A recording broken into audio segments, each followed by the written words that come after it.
Hello humans, I'm Yoshiller. Today I'm here to show you how to rank in the gold category on the design game in Game Wario for the Wii U. Getting gold means that you need 450 points or higher. There are 5 stages total, meaning that you'll have to average around 90 points to get gold. So here's what I'll try to be of assistance.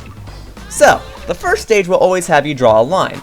This line will either be 1, 1.5, 2, or 2.5 inches. It will get ranked based on how straight the line is and how long the line is. Now to make the line straight, I'd advise moving your stylus along the top or bottom part of the gamepad touchscreen. Because the gamepad's touchscreen has straight edges, this makes it real easy to make a straight line. As for length, here are a few things that'll make it easier. There is a redraw button in the bottom left corner of the touchscreen. That redraw button is 1.5 inches, so if you draw a line from the corner of the screen to the opposite edge of the redraw button, you'll get a 1.5 inch line. As such, a 1 inch line will go up to about 3/4 of the button. A 2.5 inch line is about the distance between the corner of the gamepad touchscreen and halfway across, so a 2 inch line is a little less than halfway. Now the second stage of design has you draw a circle. You'll be judged based on the size of the circle and the eccentricity of it, or how much it looks like a circle than an oval. I'd advise just drawing a bunch of circles so that you can get it to be straight. Distance is a bit tricky. Know that 2.5 inches is rather large, while 1 inch is a bit small. Remember those length formulas, as this will help you determine how wide the circle should be. So if you want, you can draw a 1.5 inch circle over by the redraw button, and the width of that should give you the appropriate diameter.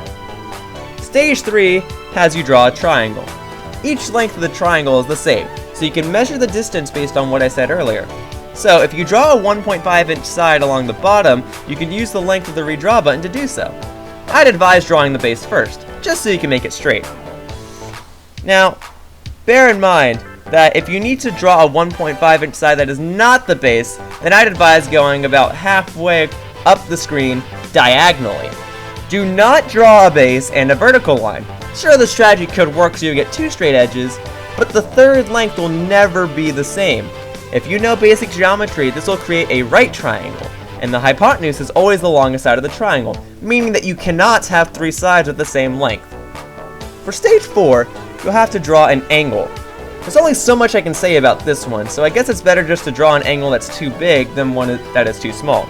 Remember that 90 degrees is an angle created from a horizontal line and a vertical line, or 2 perpendicular lines.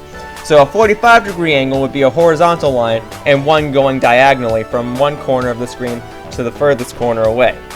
If the angle is greater than 45 degrees, make it pretty vertical, and if it's less than 45 degrees, make it pretty horizontal.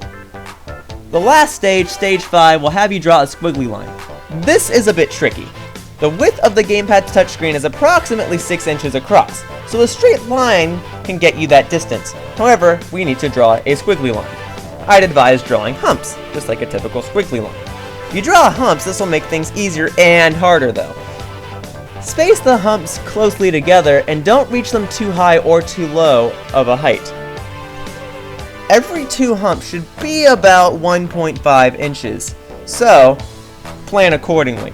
Once you get to the edge, I'd advise going straight down and begin drawing humps in the opposite direction. Just bear in mind that the vertical line created at the edge is also measured. Now let's have a video of a run that gets a gold rank in the design mode of Game Wario. This is how it's done.